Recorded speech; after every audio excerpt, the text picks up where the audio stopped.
ত্রয়োদশ জাতীয় সংসদ নির্বাচনের সামনে রেখে ইসলামী দলগুলোর মধ্যে ঘোষিত আসন সমঝোতা এখন বিশ্বাসযোগ্যতা সংকটে পড়েছে। একদিকে প্রকাশ্য ঘোষণা, অন্যদিকে মাঠের বাস্তবতা। এই দুইয়ের ফারাক ঘিরে ইসলামী আন্দোলন বাংলাদেশ ও জামায়াতে ইসলামীর সম্পর্ক নিয়ে রাজনৈতিক অঙ্গনে প্রশ্ন বাড়ছে।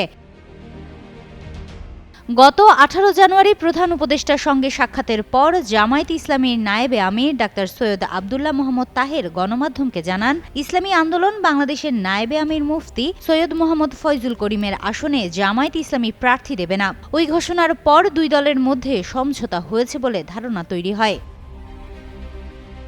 তবে সময় গড়াতেই সেই ঘোষণার সঙ্গে বাস্তবতার অমিল স্পষ্ট হতে শুরু করে। বরিশালের একটি আসনে ইসলামী আন্দোলনকে ছাড় দেওয়া হলেও আমিরের আসন হিসেবে পরিচিত বরিশাল সদর আসনে জামায়াতের প্রার্থী বহাল থাকছেন বলে ইঙ্গিত পাওয়া যায়। সোমবার রাতে জামায়াতে ইসলামীর সহকারী সেক্রেটারি জেনারেল ও বরিশাল সদর আসনে দাড়িপাল্লা প্রতীকের মনোনীত প্রার্থী মোয়াজ্জম হোসেন হেলাল তার ভেরিফাইড ফেসবুক পেজে একটি ফটোকার্ড প্রকাশ করেন।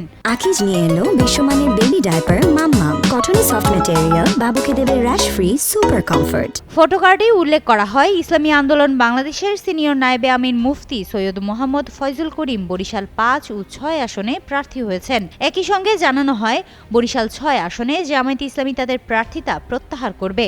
ওই আসনে দলটির প্রার্থী বরিশাল জেলা জামায়াতের সেক্রেটারি মাওলানা মাহমুদুন নবী।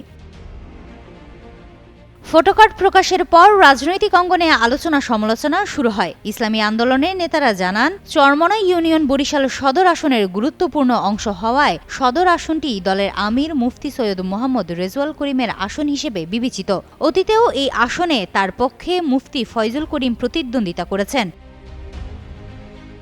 ইসলামী আন্দোলনের নেতাকর্মীদের অভিযোগ, আমিরের আসন ছাড়ার ঘোষণা দিলেও বাস্তবে জামায়াতে ইসলামী বরিশাল 6 আসন ছাড়ছে, যা রাজনৈতিক কৌশল বলে তারা মনে করছেন। এ বিষয়ে জামায়াতে ইসলামীর সহকারী secretary general advocate Moazzem Hossain Helal জানান, বরিশাল সদর আসনে প্রার্থিতা প্রত্যাহারের বিষয়ে এখনো কোনো দলীয় নির্দেশনা তিনি পাননি। তবে দল যদি এ বিষয়ে সিদ্ধান্ত নেয়, তাহলে সেই সিদ্ধান্ত তিনি মেনে নেবেন।